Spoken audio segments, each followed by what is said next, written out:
আগের ভিডিওতে তো দেখেছো রথযাত্রায় গেছিলাম। প্রায় 3 থেকে 3.5 কিলোমিটার পথ রথের সাথে হেঁটে হেঁটে মেলায় চলে এলাম। এই মেলার মাঠেই বড় মণ্ডপ করা হয়েছে, আর এটাই এই 7 দিনের জন্য জগন্নাথ দেব, বলভদ্র আর সুভদ্রা রানীর মাসি বাড়ি। তোমরা যারা আমার আগের ভিডিওগুলো দেখেছো তারা তো জানোই আমার কাছে মেলা মানেই পাঁপড় খেতে হবে। কাকিমণি সবাইকে পাঁপড় খাইয়েছিল, আর আমার পাশের এই ম্যাডাম সবাইকে আইসক্রিম খাওয়ালো। আমি বা বাদ যাবো কেন? সবাইকে ফুচকা খাইয়ে দিলাম। সবাই যার জন্য অপেক্ষা করছিলাম সেই মহাপ্রসাদ হাতে পেয়ে গেছি। তোমরাও ভোগ দর্শন করো, ভোগ দর্শনে দুর্ভোগ কাটে। ভাই বোনের জন্য মা আবার প্লাস্টিকে করে প্রসাদ নিয়ে নিয়েছে।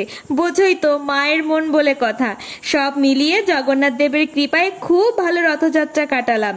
আবার সামনের বছরের জন্য অপেক্ষা। চলো সবাই একসাথে বলি, জয় জগন্নাথ, জয় বলভদ্র, জয় সুভদ্রা রানীর জয়।